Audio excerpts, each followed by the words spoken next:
Hello there guys, what is going on? Son of Chelsea back here again for another episode of Added Time. Today I'm going to be answering all of your questions that you submitted through not only YouTube but also Twitter. So we're going to get into that. But before we do, just want to ask you guys, if you haven't already, hit that subscribe button and a notification bell so you never miss an upload. Also hit that like button because it helps out the videos as well. But let's get into your questions which you kindly submitted. So let's get into it straight away. Spiro asks, is Alex Telles going to PSG? I really hope not, because I think Telles would be a really good option for Chelsea. I think he would be a good buy considering the price, considering what he's done at Porto over a number of years now, that productivity. And Alex Telles, when you compare him to Ben Chilwell, who has been apparently Lampard's priority. We've known that for a while. We've known that even pre-Christmas, before Alex Telles started to be linked to Chelsea. We knew Ben Chilwell was a big name, especially for Chelsea and especially for Lampard.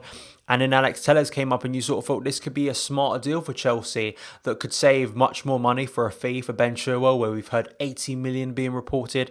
And we know Leicester are going to be tough negotiators, especially with what they've done this season. They want to keep a hold of their best players. They aren't going to let them go for anything less than a high fee. Even if you do feel Ben Chilwell isn't worth that amount of money, you can understand why Leicester are going to be tough negotiators. They've got every right to be. But look what they did with Harry Maguire last summer and Man United. I've always pointed that out. I do want to say, I think that a lot of the stuff that's been said about Ben Chilwell, I think has been sort of insulting to just disregard Ben Chilwell. He's got that Premier League experience, even if maybe he has tailed off in recent months before Premier League was suspended. And I look at his age and I think that is a player that could potentially grow into the role even more at Chelsea. And I think is going to be the first choice left back for England, probably for Gareth Southgate in the future. So to have that player, I can understand why Lampard want him. The homegrown players that we can have in the squad, that's always an issue for clubs, especially Chelsea in recent years. I'm not sure, to be honest. I don't think the reports are as strong, and especially during the current pandemic, to expect business to happen that quickly. Obviously, it will be halted. I hope not, because I really want Chelsea to try and sign Alex Telles. I think that 45 million release clause for me seems really good business. So we're just going to have to wait and see, don't we? But I think it would be a disappointment if he does go to PSG instead of Chelsea. Roy asks, who would be your most realistic, not the most ideal or most suitable necessarily, fourth winger for next season? For me, it is Boga, but who would you pick? Yes, Boga, of course, that I think a lot depends on a move for Jadon Sancho. If Chelsea are going to be really serious about that, which I still think they are. I still think they want to go in for Jadon Sancho and feel they could get him. But then, you look at Boga, I think he'd be a really good option if both Pedro and Willian leave. We're going to need a right winger in. Would Boga, though, take being on the bench? Would he take being fourth choice? Then you have to ask, what other options are there? If you're going to really go out there and strengthen in that area, I think that it's going to be tough, isn't it? And Boga at Sassuolo, he's got that first team football. He could stay there maybe a bit longer, get more minutes under his belt, then come to Chelsea once again and sit on the bench. That's an option, and that is something that will surely be in the mind of Boga if Chelsea were to come calling again to bring him back to Stamford Bridge. At 12NMX asks, what is Chelsea's best formation for next season? We still aren't really sure. I made a video about this a few weeks back. I personally would say 4-3-3, and that was the formation we played before football was suspended. And I think it worked really well. I think it works with the players we've got. You look at Billy Gilmore, you look at Jorginho.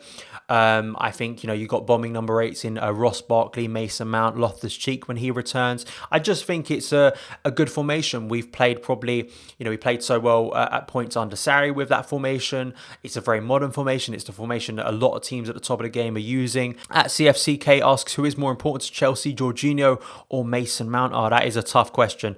If you're talking about systems, if you're talking about experience, then of course Jorginho. I think Jorginho, especially in that 4-3-3, I think can be very important for Chelsea. I still think Jorginho can be a key player for Chelsea, especially if Dave leaves or Dave isn't playing as much next season. I think his leadership skills, Jorginho, I think will really come to the fore if he's playing a lot under Lampard. But Mason Mount is the future. Mason Mount is a long-term investment for Chelsea. Mason Mount is a player they hope will be a first-team player who's going to be very successful for Chelsea for hopefully the next 6 to 7 years, if he does really well. So I'd probably say Mason Mount if you're probably asking who's got the longevity at Chelsea. If you were just not talking about the current time, I'd probably say Mason Mount. But Jorginho on his best day can be irreplaceable, really. I'm still a massive fan of Jorginho as well. Manhandled asks, if Lampard's defence continues the same mistakes from last season to the next, would you be more critical of his coaching?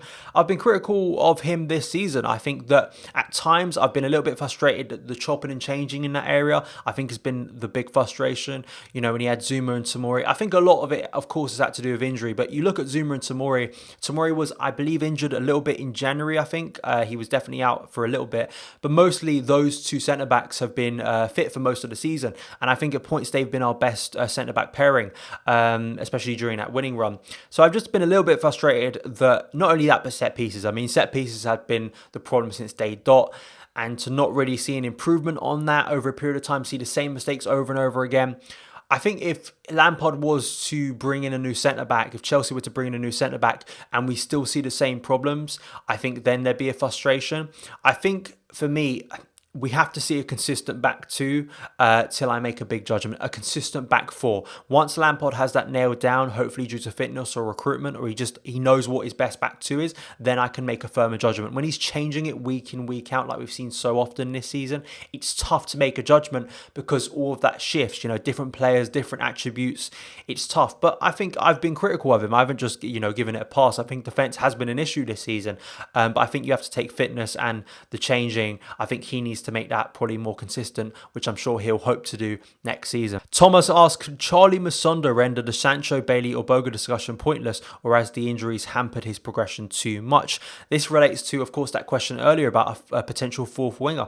Musonda, I made a video that you can go and watch, I think it was October, September time, Let's Talk Chelsea, where there was an interview with Musonda about his career, his struggles, his fitness problems. It's a shame with Musonda because you definitely there's like a crop of players, and I probably put Chalobah in this sort of section as well. Of course, Chalobah has been sold. But at the same time, you know, just coming before Frank Lampard arrived, you know, I bet there's so many young players who wish they were still at Chelsea and were there just a few years too early to get this opportunity.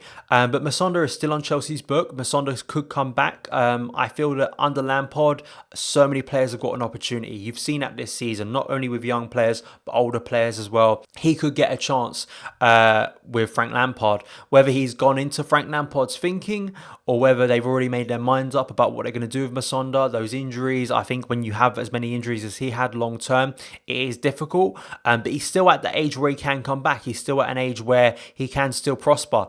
And if Chelsea struggle to get Jadon Sancho, if Boga doesn't want to move, Musonda could be that option that could come back and strengthen that area for sure. Tika asks, what will be Ziyech's role at Chelsea? I think a lot of us expect a wide role, but definitely a different type of wide role, a more creative wide role that could sort of go into central midfield. I think we see that with the relationship with Reece James. I think is going to be really exciting to see how Lampard utilises Ziyech to get his best elements out, to really heighten his best elements, to use him to create more for Tammy Abraham, to create more for Christian Pulisic and other players with that crossing ability.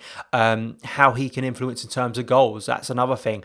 And really how it's going to change from using the likes of Willian and Pedro to Hakim Ziyech. He is a very different type of winger. He's not like Willian. He's not like Pedro. So utilising that in a more central creative role, I think is going to be really intriguing. I've seen people talk about Kevin De Bruyne. Of course, you know, different players, but at the same time, we know that Ziyech can play in central midfield.